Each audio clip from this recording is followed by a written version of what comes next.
السلام علیکم ورحمۃ اللہ وبرکاتہ حیاکم اللہ وبیاکم اہلا وسہلا ومرحبا بکم الحمدللہ رب العالمین والصلاة والسلام علی اشرف الانبیاء والمرسلین نبینا محمد وعلی آلہ واصحابہ اجمعین اما بعد۔ قضاء کے احکام و مسائل کے ہم نے 3 حصے تقریباً پڑھ لیے ہیں اور آج چوتھا اور آخری حصہ ہمارے پاس موجود ہے، جس میں ہم قاضی کا جو میدان ہے فیصلوں کا وہ کیا ہے، اور اسی طرح فیصلوں سے متعلقہ چند قواعد اور اصول انشاءاللہ ہم پڑھیں گے۔ تو سب سے پہلے ہمارے پاس جو آج مسئلہ ہے وہ یہ ہے کہ قاضی کن چیزوں میں فیصلہ کرے گا، اور یہ اصل میں قاضی کے جو آپ سمجھ لیں کہ اس کے اختیارات ہیں کن چیزوں میں ہیں، اور دوسرا یہ ہے کہ اس کا میدان کیا ہے، کیا اس سے باہر وہ جا سکتا ہے، نہیں، کن چیزوں کے اندر فیصلے کرنا اس کی ذمہ داری ہے، کن میں نہیں ہے۔ یہ اصل میں ان چیزوں سے جو ہے وہ اس میدان سے اس کا تعلق ہے، ان مسائل کا۔ تو قاضی کا فیصلہ جو ہے وہ ان امور میں جو ابھی ہم پڑھنے جا رہے ہیں ان میں قابل تنفیذ ہوگا۔ سب سے پہلے وہ جھگڑا کرنے والوں میں، اور یہ یا تو فریقین کی صلح کروانے سے ہوگا یا قاضی کی طرف سے لازمی حکم کی صورت میں، فریقین میں سے کوئی راضی ہو یا نہ ہو، یعنی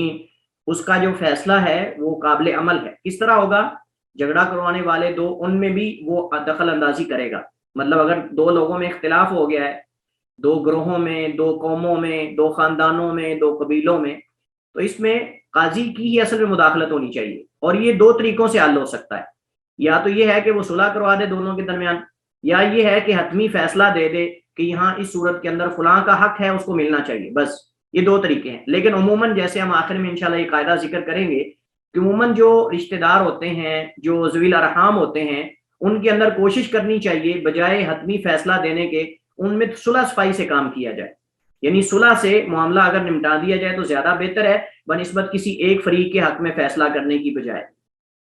جب عموماً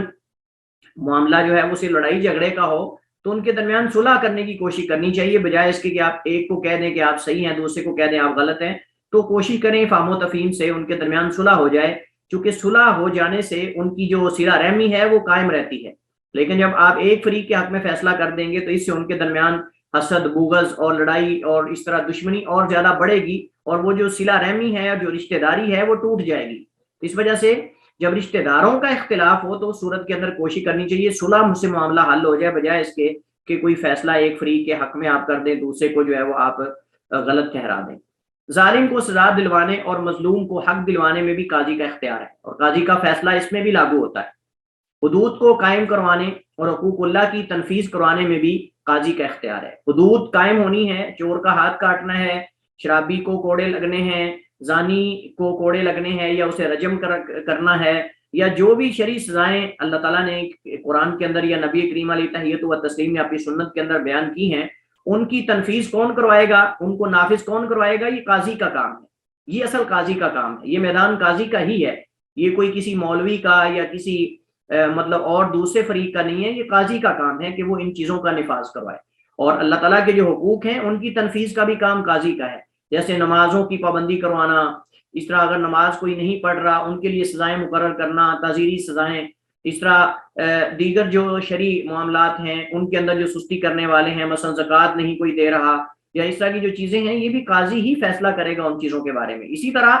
چوتھا مسئلہ جس کے اندر قاضی کی مداخلت ہوتی ہے اور قاضی کا ہی میدان ہے وہ قصاص ہے۔ قصاص آپ جانتے ہیں ایک طرح کی حد ہی ہے، لیکن تھوڑا مختلف اس اعتبار سے ہے کہ حد جو ہے وہ اللہ کا حق ہوتا ہے، جبکہ قصاص جو ہے یہ بندوں کا حق ہے۔ قصاص جو ہے یہ بندوں کا، کہ انشاءاللہ یہ ہم کتاب الحدود کے اندر تفصیل سے یہ مسئلہ پڑھیں گے کہ حد اور قصاص میں کیا فرق ہے۔ تو قصاص کے اندر مطلب اگر کسی نے قتل کر دیا ہے تو اس سے قتل کے بدلے میں قتل کرنا، اسے یہ قاضی کا کام ہے کہ وہ قصاص لے اس سے۔ البتہ یہ ہے کہ مقتول کے ورثاء عدالت میں جا کے کیس کریں گے، لیکن اب قاضی کا حق بنتا ہے کہ وہ قاتل سے جو ہے وہ مقتول کا جو ہے وہ اس کے قتل کا قصاص لے۔ اسی طرح دیات میں اگر کسی نے کسی کا ہاتھ کاٹ دیا ہے، انگلی کاٹ دی ہے، کسی کا کوئی عضو کاٹ دیا ہے، اس صورت میں آپ جانتے ہیں کتاب و سنت کے اندر باقاعدہ اس کی دیات ہیں، اور ہاتھ کی دیت، ایک انگلی کی دیت الگ ہے، پورے ہاتھ کی دیت الگ ہے، اس طرح عضو مخصوص کی دیت الگ ہے، ناک کٹنے کی، کان کی، دانت کی، ہر چیز کی دیات جو ہے وہ سنت کے اندر بیان ہوئی ہیں۔ تو ان کی بھی تنفیذ قاضی ہی کروائے گا۔ اگر کسی کا کوئی ہاتھ کاٹ دیتا ہے یا انگلی کاٹ دیتا ہے یا کوئی جرم کر بیٹھتا ہے تو اس کا بھی یہ اصل میں قاضی کا ہی کام ہے۔ پانچویں چیز جس میں قاضی کی دخل اندازی ہوتی ہے، یتیموں اور جو مجانین ہیں، پاگل قسم کے مینٹل لوگ جو مفقود العقل ہوتے ہیں، ان کے معاملات کی دیکھ بھال کرنا بھی قاضی کا کام ہے۔ یتیموں کے معاملات کو کیا آیا ان کا جو سربراہ اور سرپرست ہے وہ ان کا مال تو نہیں کھایا جا رہا، ان کے ساتھ زیادتی تو نہیں کر رہا، ان کے جو والد کی چھوڑی ہوئی جائیداد اور پراپرٹی ہے اس کو تو نہیں کھا رہا، ان پہ ظلم تو نہیں کر رہا۔ پاگل لوگ جو ہوتے ہیں وہ اپنے تصرفات کے مالک نہیں ہوتے، اپنے نفع نقصان کے ان کو علم نہیں ہوتا۔ تو اس صورت میں قاضی ان ساری چیزوں کو دیکھے گا، اور ان کی اگر کوئی دیکھ بھال کرنے والا نہیں ہے تو کسی امانت دار آدمی کو ان کا جو ہے وہ سربراہ اور سرپرست بنائے گا، جو ان کے مال اور ان کے دیگر معاملات کی نگرانی کریں گے۔ قیدیوں کے معاملات کو بھی قاضی حل کرے گا، کس کو جیل کے اندر رکھنا ہے، قید کے اندر کس کو چھوڑنا ہے، کب چھوڑنا ہے، کتنی دیر چھوڑنا ہے، کیا سہولیات دینی ہے، اور کیا ان کے اندر ان کے لیے مطلب کہ جو جیل کے اندر قید کے اندر کیا تعلیم کا بندوبست کرنا ہے، یا مطلب مختلف چیزیں ہوتی ہیں، جیسا کہ سعودی عرب کے اندر دیگر ممالک کے اندر باقاعدہ حفظ کے حلقات جیلوں کے اندر لگائے جاتے ہیں، قیدیوں کی تربیت کی جاتی ہے، علماء رکھے ہوئے ہیں جو ان کی ذہن سازی کرتے ہیں۔ چونکہ آپ جانتے ہیں کہ جب انسان خصوصاً جب انسان جو ہے کسی غلطی اور شبے کی بنیاد پہ جو ہے وہ جیل میں چلا جاتا ہے تو اس سے انسان بسا اوقات مجرم بن کے نکلتا ہے۔ ایک جرم کرنے کی بجائے انسان پھر بڑے بڑے جرم کرتا ہے اگر اس کی ذہن سازی نہ کی جائے، بعض خودکشی کر لیتے ہیں۔ تو قیدیوں کی ذہن سازی بہت ضروری ہے۔ اب صاحب ذرا وہ دنیا سے کٹ کر ایک قید و بند کے اندر ہیں، ان کے پاس وقت ہے، ان کو اس وقت سے فائدہ اٹھانا چاہیے کہ قرآن کریم کو یاد کریں۔ بہت سارے قیدی ایسے ہیں جو حافظ بن کے نکلتے ہیں، بہت سارے قیدی ایسے ہیں جو کتابیں یاد کر کے نکلتے ہیں۔ ابن تیمیہ رحمۃ اللہ علیہ، ان پر جب ظلم و ستم کے پہاڑ توڑے گئے، ان کو قید و بند کے اندر رکھا گیا ناجائز، تو ابن تیمیہ نے بہت ساری کتابیں جیل کے اندر لکھی، بلکہ اگر مبالغہ نہ ہو تو یہ کہا جا سکتا ہے کہ ابن تیمیہ کی اکثر کتابیں جیل میں لکھی ہوئی ہیں ان کے حافظے سے۔ مثلا منہاج السنہ جو کتاب ہے، جو رافضہ کے رد میں اور فرق باطلہ کے رد میں کتاب معتبر کتاب ہے، جس کا پہلے بھی میں کئی بار ذکر کر چکا ہوں، یہ کتاب ابن تیمیہ نے جیل کے اندر لکھی ہے۔ ان کو کسی رافضی کی کتاب لا کے دکھائی گئی کہ اس نے صحابہ کرام پہ تبرہ کی ہے، اس کتاب کو دیکھ کر ابن تیمیہ نے اس پر رد لکھا ہے، اور باقاعدہ آپ دیکھیں گے منہاج السنہ کے اندر جگہ جگہ ابن تیمیہ کہتے ہیں قال الرافضی، قال الرافضی، پھر اس کا قول ذکر کرتے ہیں، پھر آگے اس پہ رد کرتے ہیں تفصیل کے ساتھ، کہتے ہیں اس پر 5 وجوہات کے ساتھ رد ہے، اس پہ 10 وجوہات کے ساتھ رد ہے، پہلی وجہ، دوسری وجہ، تیسری وجہ، چوتھی وجہ، 5ویں، 10، 12، 15، 20، 30 وجہ تک بھی ذکر کرتے ہیں۔ صحابہ کرام سے متعلق جو شبہات اٹھائے جاتے ہیں اور ان سے متعلق جو لوگوں کے اندر شبہات پھیلائے جاتے ہیں، وہ سارے ان کی شبہات کا ابن تیمیہ رحمہ اللہ تعالیٰ نے منہاج السنہ کے اندر بڑا تسلی بخش جو ہے وہ جواب دیا ہے۔ بہرحال ہمارا موضوع یہ ہے کہ قیدیوں کے متعلق معاملات جو ہیں ان کو بھی دیکھنا، یہ قاضی فیصلہ کرے گا ان کو کیا سہولیات دینی ہے، کس کو کتنی دیر تک رکھنا ہے، یہ ساری چیزیں۔ جو وصیتیں ہوتی ہیں ان کا نفاذ بھی قاضی کروائے گا۔ اگر ایک آدمی فوت ہوا ہے، اس نے وصیت کی ہے، تو اس وصیت کی پاسداری ہونی چاہیے، اس کا اہتمام ہونا چاہیے، اس کی تنفیذ ہونی چاہیے، خصوصاً جب وہ خیر سے متعلق ہو، صدقہ و خیرات سے متعلق ہو۔ اگر وہ ایک تہائی مال سے کم یا ایک تہائی مال تک وصیت کر کے گیا ہے تو قاضی کو چاہیے اس کی تنفیذ کروائے۔ اگر اس کے اہل خانہ وصیت کو نافذ نہیں کر رہے، یا اگر کسی وقف کی اس نے وصیت کی ہے یا خیر کی وصیت کی ہے، تو اس کو جو ہے وہ نافذ العمل جو ہے وہ اس کی تنفیذ کروانا یہ قاضی کا کام ہے۔ جن عورتوں کا کوئی وارث نہ ہو، جن کا کوئی وارث، کوئی ولی نہیں ہوتا، ان کی عدالت کو یہ عدالت کا حق ہے کہ وہ ان کی سربراہی کرے اور ان کا نکاح کرے اگر ان کا کوئی ولی نہیں ہے، یا پھر ولی ہے لیکن ظلم کر رہا ہے، ولی ہے لیکن اس کی کسی نجائز مطلب کہ غلط جگہ پہ شادی کرنا چاہ رہا ہے، جبری اس کا نکاح کرنا چاہ رہا ہے، زبردستی کرنا چاہ رہا ہے، تو اس صورت کے اندر بھی عدالت کو جو ہے وہ سربراہی لینی چاہیے اور عدالت کو اس معاملے کے اندر جو ہے وہ مداخلت کرنی چاہیے، تاکہ کسی عورت پر جو ہے اس اعتبار سے ظلم نہ ہو کہ اس کے ولی جو ہے وہ جہاں چاہیں مجبور کر کے اس کو اس کا نکاح کر دیں۔ حالانکہ یہ حدیث کے اندر نبی کریم علیہ السلام نے باقاعدہ حکم دیا ہے کہ جو ہے وہ عورت سے نکاح کے وقت اس کی اجازت جو ہے وہ لینا ضروری ہے۔ مصلحت عامہ کے معاملات جو ہیں، رفاع عامہ کے کام جو ہوتے ہیں، جو مطلب کہ لوگوں کی سہولیات سے متعلق ہیں، ہاسپٹلز بنانا، اس طرح کی جو چیزیں ہوتی ہیں جن کا عام مصلحت سے تعلق ہوتا ہے، لوگوں کی خیر اور بلائی سے، ان چیزوں کے متعلق بھی عدالت کو دخل اندازی کرنی چاہیے اور دیکھنا چاہیے کہ کیا یہ کام ہو رہے ہیں یا نہیں ہو رہے۔ اسی طرح جو اہم معاملہ ہے جس کا تعلق قاضی سے ہے وہ امر بالمعروف نہیں یعنی منکر کی تنفیذ کروانا، برائی سے روکنا، نیکی کا حکم دینا، یہ سارا اصل یہ قاضی کا ہی تو کام ہے۔ قاضی کو چاہیے باقاعدہ بندے مختص کرے اور اس چیز کا باقاعدہ جو ہے وہ اس کو چاہیے کہ وہ اس کو چیک کرے، اور اگر کوئی سستی کرتا ہے تو اس کا جو ہے وہ اس کو چاہیے کہ محاسبہ کرے۔ اسی طرح اور بھی کئی چیزیں اس میں آتی ہیں جو قاضی کے مطلب کہ فیصلہ اور اس کے حکم سے متعلق ہیں۔ قاضی فیصلہ دلائل کی بنیاد پہ کرے، اور اعتراف، گواہی، قسم وغیرہ یعنی یہ دلائل ہیں، یعنی دلائل کی بنیاد پہ فیصلہ کرے گا، اور یہ دلائل اعتراف، گواہی اور قسم وغیرہ جیسے ان کی آگے وضاحت آئے گی۔ یہ ہمارا پہلا مسئلہ مکمل ہوا، اور وہ یہ تھا کہ قاضی کن چیزوں میں فیصلہ کر سکتا ہے اور اس کا فیصلہ جو ہے وہ معتبر ہوگا اور قابل تنفیذ اور واجب عمل ہوگا۔ دوسرا مسئلہ ہمارے پاس ہے کہ قاضی فیصلہ کیسے کرے، قاضی کو فیصلہ کیسے کرنا چاہیے، کن چیزوں کو وہ ملحوظ خاطر رکھنا چاہیے۔ تو فیصلہ کرنے کے لیے یہ جو چیزیں ہم ذکر کرنے جا رہے ہیں یہ ان کا خیال رکھنا ضروری ہے۔ سب سے پہلے یہ ہے کہ فریقین میں ہر ایک کی بات دوسرے کی موجودگی میں سنیں۔ فریقین میں سے جو دو اختلاف کرنے والے ہیں یا مدعی ہے، مدعا علیہ ہے، ہر ایک کو جو ہے وہ اپنے سامنے کھڑا کر کے ہر ایک کی موجودگی میں دوسرے کی بات کو سنیں۔ یہ نہیں کہ مدعا علیہ نہ ہو اور مدعی کے دعوے کو سن لے پھر اس کو نکال دے پھر مدعا علیہ کو لے آئے، ایسا نہیں، بلکہ دونوں کو آمنے سامنے کھڑا کر کے مدعی دعویٰ کرے اپنی دلیل دے، اور مدعا علیہ جو ہے وہ اپنی اگر کوئی اس کے پاس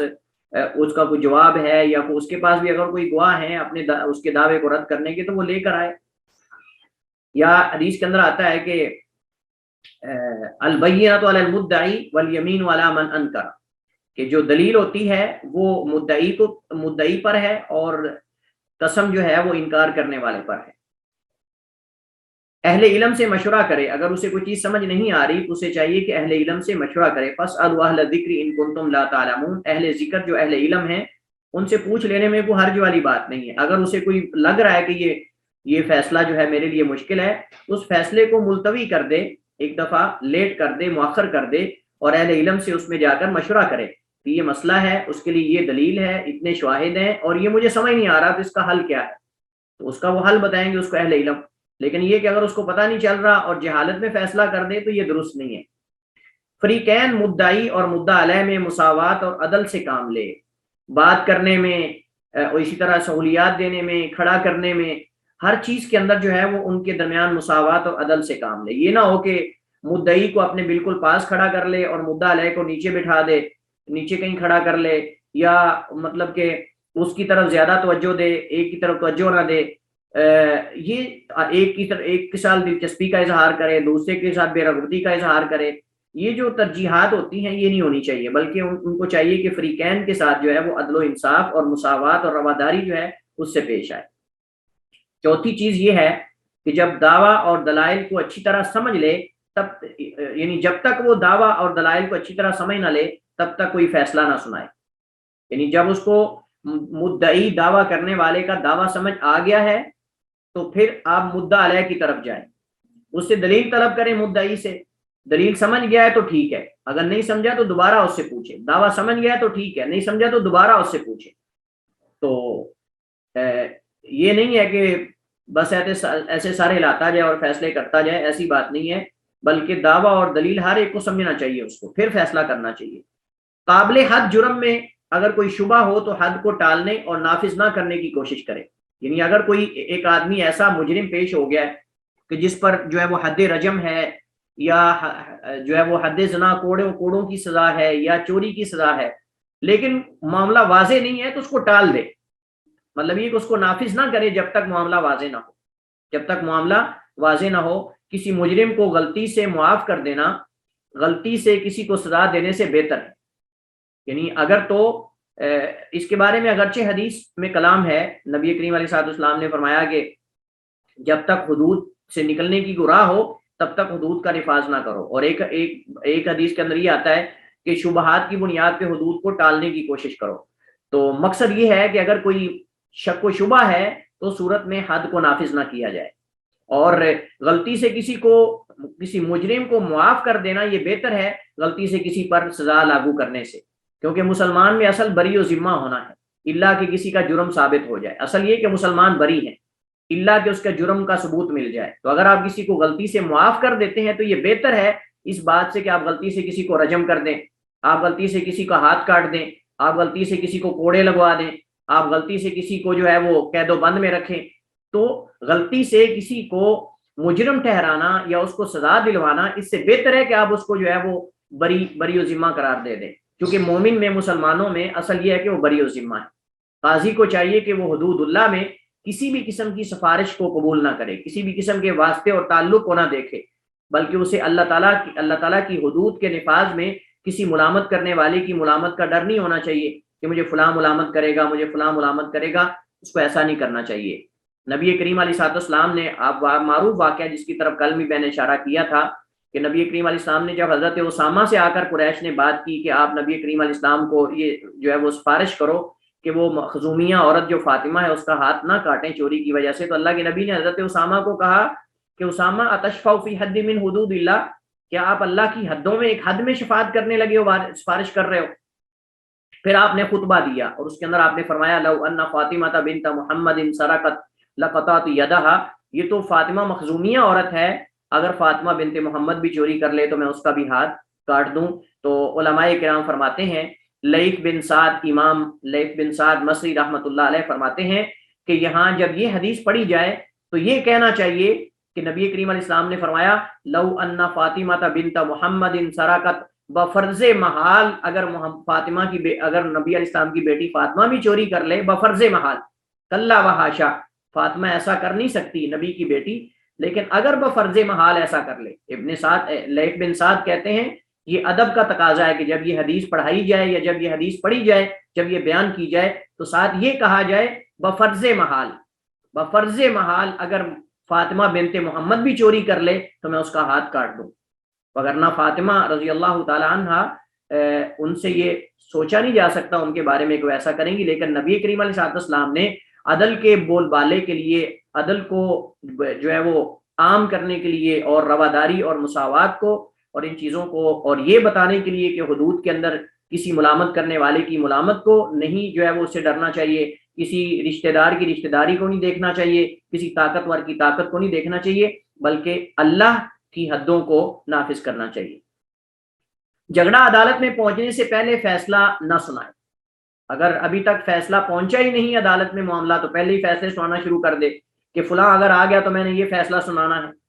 پہلے ہی ڈرانا شروع کر دے. نہیں, جب تک عدالت میں معاملہ نہ پہنچے تب تک فیصلہ نہ سنائے. اور اسی طرح اگر وقت گزر جائے تو بھی فیصلے کی کوئی حاجت و ضرورت نہیں رہ جاتی. آج کل جیسے عدالتوں میں اگر کوئی کیس بیچارہ کر ہی دیتا ہے تو اس کے کیس کو اتنا لٹکایا جاتا ہے کہ وہ قبر میں پہنچ جاتا ہے, فیصلہ بعد میں ہوتا ہے. وہ بندہ قبر میں کیس بیچارہ تاریخیں ڈال کے اس کو تاریخیں ڈال کے 20 سال کی عمر کا تھا جب تاریخیں کیس لڑنے لگا, اور تاریخوں پہ تاریخیں 60-70 سال کی عمر گزار کے بیچارہ قبر میں پہنچ گیا ہے اور فیصلہ ابھی تک بھی لٹکا ہوا ہے, یا فیصلہ بعد میں جا کے اس کی وفات کے بعد ہو رہا ہے. کیا فائدہ اس کا کہ جب وہ بندہ جو مدعی ہے وہ فوت ہو چکا ہے, صاحب حق جو ہے وہ دنیا سے چلا گیا, تو کیا فائدہ ایسے فیصلے کرنے کا. جیسے آج کل ہماری عدالتوں کے اندر بہت سارے فیصلے ایسے ہوتے ہیں کہ جو مدعی ہوتے ہیں یا مطلب کہ کیس کرنے والے ہوتے ہیں بیچارے مظلوم, وہ دنیا سے چلے جاتے ہیں اور فیصلہ پھر بھی لٹکا ہوتا ہے. اور گزشتہ ایام میں خبر تھی کہ ایک بندہ جو ہے وہ پتہ نہیں کتنے سال پہلے فوت ہو چکا ہے اور اس کا معاملہ جو ہے وہ اتنے سال کے بعد جا کے عدالت نے اس کے حق میں کیا ہے. بڑی عجیب بات ہے یہ. تو جب کوئی عدالت میں کیس آتا ہے یا کوئی مسئلہ آتا ہے تو اس کو فوراً جو ہے وہ حل کرنا چاہیے, نہ تو اس کو پہلے حل کر دینا چاہیے آنے سے پہلے, اور نہ ہی آنے کے بعد اس میں تاخیر کرنی چاہیے, الا کہ اگر تاخیر کرنے میں کوئی مجبوری ہو, تحقیقات ہو رہی ہوں یا شواہد نہ مل رہے ہوں یا مطلب اس طرح کا اگر معاملہ ہے تو پھر تو ٹھیک ہے. لیکن اگر شواہد اور سارا معاملہ واضح ہو چکا ہے اس کے باوجود بھی ٹال مٹول, رشوت کے انتظار میں یا اس طرح کی چیزوں میں ملامت کرنے والوں کی ملامت کے ڈر میں معاملے کو لٹکا دیا جائے تو یہ درست نہیں ہے. یہ تو مسئلہ تھا مطلب فیصلہ کیسے قاضی کرے گا. فیصلوں سے متعلق بھی کچھ قواعد ہیں جن کو ہم یہاں ذکر کریں گے. سب سے پہلے تو یہ کہ جرم یا دعویٰ کے اس بات میں اصل اقرار ہوتا ہے. جب کسی نے اقرار کر لیا تو یہ دعویٰ بھی ثابت ہو جاتا ہے, جرم بھی ثابت ہو جاتا ہے. مثلا ایک بندے نے جا کے جو ہے وہ عدالت میں یہ دعویٰ کر دیا ہے کہ یہ چیز میری ہے تو اب یہ ثابت ہو گیا ہے. اور اسی طرح مطلب ثابت کا مطلب دعویٰ شمار ہوگا، لیکن اس پہ دلیل دے گا تو اس کا اعتبار ہوگا۔ اسی طرح اگر کوئی جرم کا اعتراف کر لیتا ہے عدالت میں جا کے کہ میں نے یہ جرم کیا ہے، تو اب اسے رجوع نہیں کر سکتا، خصوصاً جب اس کا تعلق حقوق العباد سے ہو، خصوصاً جب اس کا تعلق جو ہے وہ حقوق العباد سے ہو۔ لیکن بسا اوقات اقرار کا کوئی اعتبار نہیں ہوتا، جیسا کہ ناممکن چیز کے بارے میں، مستحیل چیز کے بارے میں کوئی بندہ جا کے اقرار کر لے یا دعویٰ کر لے، یا ایسی چیز کا دعویٰ کرے جو شرعی اعتبار سے شریعت کے مخالف ہو، عقل کے مخالف ہو، جیسا کہ بیٹی اور بیٹے کے درمیان وراثت کو برابر تقسیم کرنے کا اقرار کرنا۔ مثلا کوئی بندہ یہ کہے کہ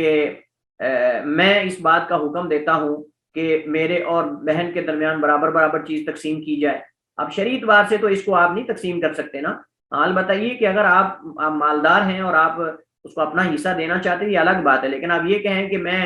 اپنی رضامندی سے لڑکی اور لڑکے کا حصہ برابر کرتا ہوں، تو یہاں شرعی اعتبار سے یہ آپ کا حق ہی نہیں، اللہ تعالیٰ کا حق ہے، یہ تلک حدود اللہ، یہ اللہ کی حدیں ہیں، آپ اس میں کمی بیشی نہیں کر سکتے۔ اسی طرح کوئی بندہ اقرار کرے عدالت میں کہ میں نے فلاں آدمی سے قرض لیا ہے، کوئی بندہ یہ کہہ سکتا ہے میں نے فلاں آدمی سے قرض لیا ہے، تو اب اس کے دعوے کا یا اس کے اقرار کا کوئی جو ہے وہ اعتبار نہیں ہوگا، خصوصاً جب وہ یہ کہے کہ میں نے اس بندے سے قرض لیا، حالانکہ وہ جس تاریخ کا ذکر کر رہا ہے اس تاریخ سے کئی مہینے پہلے وہ بندہ فوت ہو چکا ہے، تو یہ ناممکن ہے کہ وہ بندہ اس کو قرض دے اس تاریخ کو جس وقت وہ زندہ ہی نہیں تھا، تو یہ محال ہے، مستحیل ہے، ناممکن ہے۔ اسی طرح کسی غیر مرد کا دعویٰ کرنا کہ فلاں کا باپ ہوں، مثلا ایک بندہ غیر مرد ہے، مثلا اس کے اندر وہ انسانوں والی، مردوں والی وہ طاقت ہی نہیں ہے، جو انسان اپنی بیوی سے تعلق قائم کرتا ہے، تو وہ بندہ کسی کو اپنا بیٹا بنا لے کہ یہ میرا بیٹا ہے، تو یہ ناممکن ہے کیونکہ اس کے اندر وہ مرد ہی نہیں ہے، تو کیسے وہ بچے پیدا کر سکتا ہے۔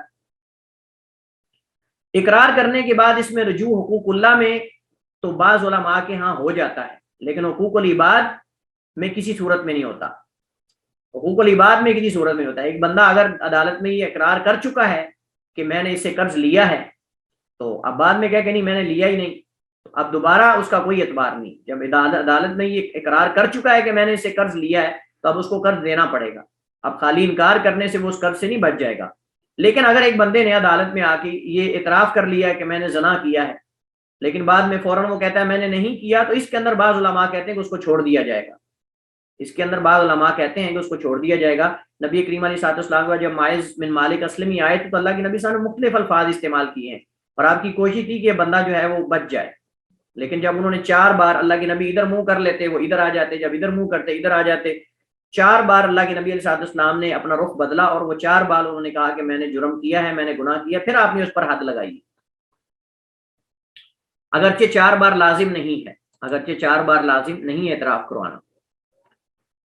مدعی پر دلیل پیش کرنا اور انکار کرنے والے پر قسم کھانا ہے، یہ قاعدہ ہے، اور حدیث میں یہ بیان ہوا ہے۔ حضرت عبداللہ بن مسعود رضی اللہ تعالی عنہ فرماتے ہیں من حلف علی یمین یستحق بها مالا هو فیہا فاجر، نبی کریم نے فرمایا کہ عبداللہ بن مسعود رضی اللہ تعالی عنہ فرماتے ہیں من حلف علی یمین، جس نے کوئی جھوٹی قسم کھائی، یستحق بها مالا، اور اس سے وہ کسی مال کا مستحق بن جاتا ہے، ایسا مال کہ ایسی قسم جس میں وہ فاجر ہے، یعنی جھوٹی قسم کھا رہا ہے، لقی اللہ وہو علیہ غضبان، اللہ سے اس حال میں ملاقات کرے گا کہ اللہ اس پہ انتہائی سخت غصے میں ہوگا، یا اللہ اس سے سخت ناراض ہوگا۔ ثم ذکر نحو حدیث الاعمش، پھر انہوں نے امام اعمش والی حدیث کو ذکر کیا، غیر انہ قال، علاوہ اس کے کہ انہوں نے اس میں یہ بھی کہا کانت بینی و بین رجل خصومہ، میرے اور ایک آدمی کے درمیان ایک کنویں کے مسئلے میں جھگڑا تھا، فی بئر، کنویں کے مسئلے میں جھگڑا تھا، فاختصمنا الی رسول اللہ صلی اللہ علیہ وسلم فقال، ہم جھگڑا لے کر یا یہ معاملہ لے کر اللہ کے نبی علیہ السلام کے پاس گئے، فقال، تو آپ نے فرمایا شاہدہ کا او یمینہ، عبداللہ بن مسعود کو آپ نے فرمایا کہ یا گواہ لے کر آ یا پھر وہ قسم کھائے گا، اگر وہ قسم کھا لے گا تو وہ چیز کا حقدار ہو جائے گا، اگر تو دعویٰ کر رہا ہے کہ یہ کنواں، مطلب یہ کنواں میرا ہے یا اس کے بارے میں دعویٰ ہے، تو اگر تو تمہارے پاس گواہ ہے تو ٹھیک ہے، میں فیصلہ آپ کے حق میں کر دیتا ہوں، لیکن اگر تمہارے پاس گواہ نہیں ہوگا تو اس کو میں کہوں گا قسم کھا لو مدعا علیہ کو، اور وہ قسم کھا لے گا تو چیز لے جائے گا۔ اس سے پتہ چلتا ہے کہ دعویٰ کرنے والے پر دلیل دینا ہے، اور انکار کرنے والا یا جو مدعا علیہ ہے اس پر قسم کھانا ہے کہ میں جو ہے وہ سچا ہوں، یہ چیز میری ہے۔ حقوق اللہ میں صلح یا معافی جائز نہیں، حقوق اللہ میں صلح کرنا یا معافی کسی کو دے دینا یہ جائز نہیں ہے۔ مثلا میں نے کل بھی اس کی طرف اشارہ کیا تھا کہ اگر کوئی بندہ جو ہے وہ کسی کی بیٹی یا کسی کی بہن یا کسی کے محرم رشتے کے ساتھ کسی عورت کے ساتھ بدکاری کر لیتا ہے تو آپس میں فہم و تفہیم میں کرتے ہیں ٹھیک ہے اتنی بکریاں لے لو مجھ سے اور چھوڑ دو معاملہ آگے نہیں جانا چاہیے، مطلب اس طرح کا معاملہ، اس کے اندر صلح وغیرہ نہیں چلتی۔ حضرت ابو ہریرہ رضی اللہ تعالیٰ عنہ، حضرت زید بن خالد الجہنی رضی اللہ عنہما دونوں سے روایت ہے، یہ وہ واقعہ ہے، حدیث ہے، اس کے اندر کئی ایک فوائد ہیں، کوشش کروں گا میں اہم فوائد اس کے ذکر کروں، توجہ کے ساتھ میرے ساتھ رہیے گا۔ قال، حضرت ابو ہریرہ اور حضرت زید بن خالد بیان کرتے ہیں، جاء اعرابی، ایک عربی دیہاتی اللہ کے نبی علیہ السلام کے پاس آیا، فقال، اور اس نے آ کر کہا، یا رسول اللہ، اے اللہ کے رسول، اقضی بیننا بکتاب اللہ، ہمارے درمیان اللہ کی کتاب کی روشنی میں، یعنی کتاب اللہ کی روشنی میں ہمارے درمیان فیصلہ کیجیے۔ فقام خصمہ فقال صدق، تو جو اس کا مخالف تھا، یعنی فریق ثانی دوسرا جو تھا جس کے ساتھ جھگڑا تھا، وہ کھڑا ہو کر کہنے لگا اس نے بالکل صحیح کہا، یعنی دو بندوں کا معاملہ تھا، ایک بندے نے کھڑے ہو کر کہا اللہ کے رسول ہمارے درمیان فیصلہ کر دیجئے، دوسرے نے کہا ہاں بالکل اس نے صحیح کہا ہمارے درمیان فیصلہ کر دیجئے، اقضی بیننا بکتاب اللہ، ہمارے درمیان اللہ کی کتاب کی روشنی میں فیصلہ کیجیے۔ فقال الاعرابی، تو بدو نے کہا، ان ابنی، بے شک میرا بیٹا، کان عصیفا علی ھذا، اس کے پاس خادم تھا، ملازم تھا، فزنا بامرأتہ، اس کی بیوی سے اس نے بدکاری کر لی، یعنی یہ وہ بدو اور عرابی جو ہے وہ اپنے بیٹے کا واقعہ بیان کر رہا ہے، کہہ رہا ہے کہ میرا بیٹا اس بندے کے پاس، وہ دوسرا جس نے کہا تھا کہ ہمارے درمیان فیصلہ کرو، تو دونوں بندے اللہ کے نبی کی عدالت میں ہیں اور دونوں اللہ کے نبی علیہ السلام کے سامنے ہیں، تو جس کے بیٹے نے زنا کیا تھا اس نے آ کر نبی علیہ السلام سے پہلے یہ معاملہ پیش کیا، نبی علیہ السلام سے فیصلہ طلب کیا، تو اس نے یہ وہ بیان کر رہا ہے، کہتا ہے ان ابنی کان عصیفا علی ھذا، میرا بیٹا اس کے پاس خادم تھا، یعنی اجرت پہ کام کرتا تھا، فزنا بامرأتہ، تو اس نے اس کی بیوی سے بدکاری کر لی، فقالوا لی، تو لوگوں نے مجھے یہ کہا، الابنی کا رجم، تیرے بیٹے پر رجم کرنا ہے، یعنی اسے رجم کیا جائے گا، ففدیت ابنی منہ بمالہ، تو میں نے اپنی طرف سے اپنے بیٹے کا فدیہ دے دیا، یعنی کہ رشوت دے دی، مطلب یہی ہے کہ تاکہ ہماری صلح صفائی ہو جائے، ففدیت ابنی منہ بمئۃ من الغنم وولیدۃ، تو میں نے اپنے بیٹے کی طرف سے 100 بکریاں اور ایک لونڈی دے دی، ثم سألت اہل العلم، پھر میں نے بعض اہل علم سے سوال کیا، یعنی میرا دل مطمئن نہیں تھا اس مسئلے پر کہ زنا ہو اور اس کے اندر بکریاں دے کے جان چھوٹ جائے، یہ کیسے ہو سکتا ہے، تو کہتے ہیں میں نے پھر اہل علم سے سوال کیا، فقالوا، انہوں نے کہا، انما الابنی کا جلد 100 وتغریب عام، تیرے بیٹے پر 100 کوڑے لگیں گے اور 1 سال کے لیے جلا وطن کیا جائے گا۔ فقال النبی صلی اللہ علیہ وسلم، تو نبی کریم نے جب یہ سارا واقعہ سنا، اللہ کے نبی علیہ السلام نے فرمایا، لأقضین بینکما بکتاب اللہ، میں تمہارے درمیان اللہ کی کتاب کی روشنی میں فیصلہ کروں گا۔ پھر آپ نے فرمایا، اما الولیدۃ والغنم فرد علیک، رہا لونڈی اور بکریاں تو یہ تیرے اوپر واپس کی جائیں گی، یعنی تیری بکریاں اور لونڈی تجھے واپس کی جائیں گی، وعلی ابنی کا جلد 100 وتغریب عام، تیرے بیٹے پر 100 کوڑے لگیں گے اور اسے 1 سال کے لیے جلا وطن کیا جائے گا۔ تو یہاں پھر آپ نے حضرت انیس صحابی ہیں، آپ نے فرمایا وَأَمَّا أَنْتَ يَا اُنَيْس، اور اے انیس تو، یعنی رجل ایک آدمی کو آپ نے کہا، فَغْدُوا لِامْرَأَتِ هَذَا فَرْجُمْهَا، اس آدمی کی بیوی کی طرف جا اور اگر وہ اعتراف کر لے تو اس کو رجم کر دو، بعض حدیث میں آتا ہے فَإِنِ اسْتَقَرَّتْ فَرْجُمْهَا، اگر وہ یعنی کہ اقرار کر لے تو اسے رجم کر دو۔ فَغَدَا عَلَيْهَا أُنَيْسٌ فَرَجَمَهَا، حضرت انیس نے صبح گئے اور اس کی بیوی سے، یعنی جس کی بیوی سے اس کے بیٹے نے بدکاری کی تھی، اس سے جا کر پوچھا کہ واقعی تیرے ساتھ اس نے بدکاری کی، اس نے اعتراف کر لیا، حضرت انیس نے اسے رجم کر دیا۔ یہ حدیث صحیح بخاری اور صحیح مسلم ہے۔ اس حدیث کے اندر کئی ایک احکام اور فوائد ہیں۔ پہلا فائدہ تو یہ اس حدیث سے ہمیں معلوم ہوتا ہے کہ اللہ کی حدوں میں رشوت نہیں چلتی،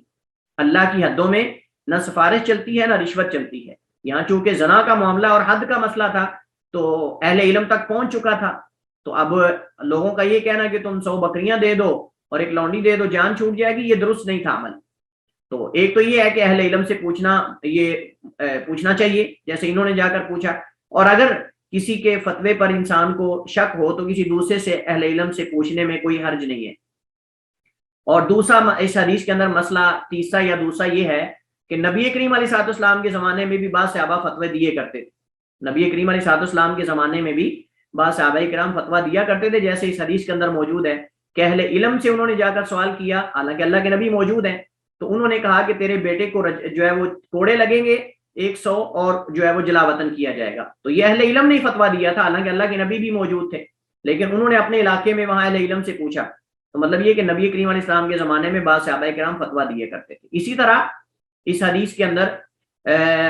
یہ بھی ہے کہ جو لوگ کہتے ہیں کہ زنا کے اندر 4 بار اقرار کرنا ضروری ہے، 4 بار لازم نہیں ہے، 1 بار ہی کافی ہے۔ نبی کریم علیہ السلام نے حضرت انیس کو کہا تھا کہ اس کی بیوی کے پاس جاؤ اور اگر وہ اقرار کر لے تو اسے رجم کر دو۔ آپ نے یہ نہیں کہا کہ 4 بار اس سے اقرار کرواؤ، بلکہ آپ نے کہا اسے رجم کر دو۔ اور اس حدیث کے اندر یہ بھی فائدہ ہے کہ کسی کو اجرت پہ رکھنا ملازم کے طور پہ یہ بھی جائز ہے۔ اور اس حدیث کے اندر یہ بھی فائدہ ہے کہ جو لوگ ملازم ہوتے ہیں ان کے بارے میں انسان کو انتہائی محتاط رہنا چاہیے، جو گھروں کے اندر کام وغیرہ کرتے ہیں، چونکہ اسی وجہ سے دیور کو موت کہا گیا، اسی وجہ سے دیور کو موت کہا گیا، چونکہ وہ گھر میں جب داخل ہوتا ہے نا تو کوئی دوسرا شک نہیں کرتا۔ اسی طرح جو گھر کا خادم ہوتا ہے، جو گھر کا ملازم ہوتا ہے، وہ بھی جب گھر میں داخل ہوتا ہے لوگ اس پہ شک نہیں کرتے، اس کے دل کے اندر بھی وہ ڈر نہیں ہوتا جو ایک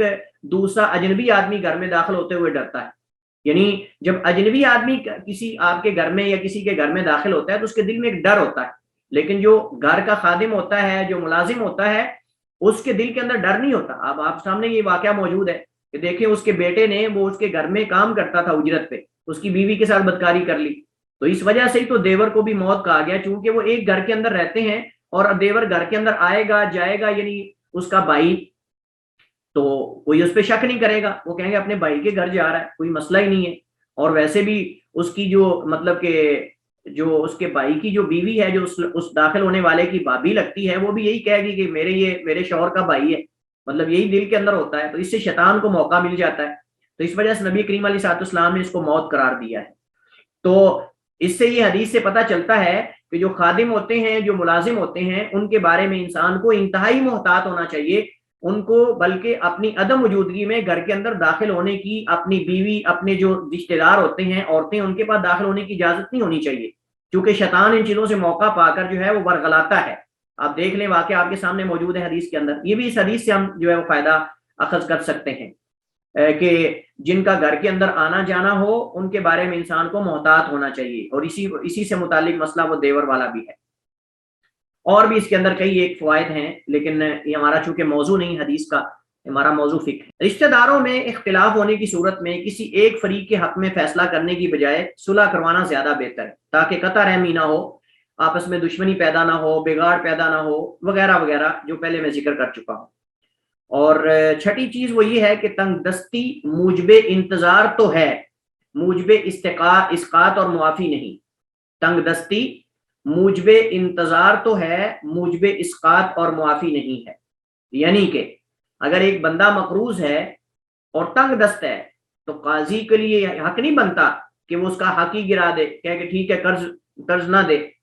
اگر تنگ دست ہے تو اس کو مہلت دے، مطلب یہ کہہ دے قرض لینے والے کو کہ اس کو تھوڑی مہلت دے دو، لیکن یہ کہہ دینا کہ یہ تنگ دست ہے لہذا قرض اس سے معافی ہو گیا ہے، کسی کا حق معاف کر دینا قاضی کو یہ حق نہیں ہے کہ اگر کوئی تنگ دست آدمی تو اس کو لوگوں کے حقوق معافی کر دے، ایسا نہیں ہے۔ تو یہ مقصود ہے یہاں، تنگ دستی موجب انتظار تو ہے، یعنی اگر انسان تنگ دست ہے، قرض دینے والا جو مقروض ہے، تو انتظار تو واجب ہے قرض لینے والے کو کہ انتظار کرے، لیکن کیا وہ حق اس کا گر جائے گا، معاف ہو جائے گا اس کو؟ نہیں، ایسا نہیں ہے۔ اللہ تعالیٰ قرآن کریم میں فرماتا ہے وَإِن كَانَ ذُو عُسْرَةٍ فَنَظِرَةٌ إِلَى مَيْسَرَةٍ فَنَظِرَةٌ إِلَى مَيْسَرَةٍ وَأَن تَصَدَّقُوا خَيْرٌ لَكُمْ إِن كُنتُمْ تَعْلَمُونَ۔ اللہ تعالیٰ فرماتا ہے کہ اگر کوئی تنگ دست ہو تو اس کو مہلت دو، إِلَى مَيْسَرَةٍ یعنی آسانی تک، کشادگی تک، جب تک انسان جو ہے وہ اس کی حالت بہتر نہیں ہو جاتی اس کو مہلت دی جائے۔ آگے فرمایا وَأَن تَصَدَّقُوا خَيْرٌ لَكُمْ، لیکن اگر تم صدقہ کر دو تو یہ تمہارے لیے بہتر ہے، ان کنتم تعلمون، اگر تم جانتے ہو تو اس حدیث کے اندر اس بات کا بیان ہے کہ اگر کوئی تنگ دست آدمی ہے لیکن مقروض ہے تو قرض لینے والے کو، قرض خواہوں کو، یہ قاضی کو چاہیے کہ اس کو کہیں انتظار کریں، لیکن یہ ہرگز بھی قاضی کو یہ حق نہیں ملتا کہ وہ حقداروں کے حق ہی گرا دے اس وجہ سے کہ یہ بندہ اب تنگ دست ہو گیا ہے، ایسا درست نہیں ہے۔ البتہ ان سے درخواست کر سکتا ہے، لیکن فیصلہ سنا دے یہ درست نہیں ہے۔ تو یہ چند ایک جو ہے وہ احکام اور مسائل تھے جن کو ہم نے پڑھا قضاء کے حوالے سے، اور آخری حصہ تھا، اسی پر ہم اکتفا کرتے ہیں۔ واللہ تعالی اعلم و احکم، وصلی اللہ وسلم علی نبینا محمد وعلی آلہ وصحبہ وسلم۔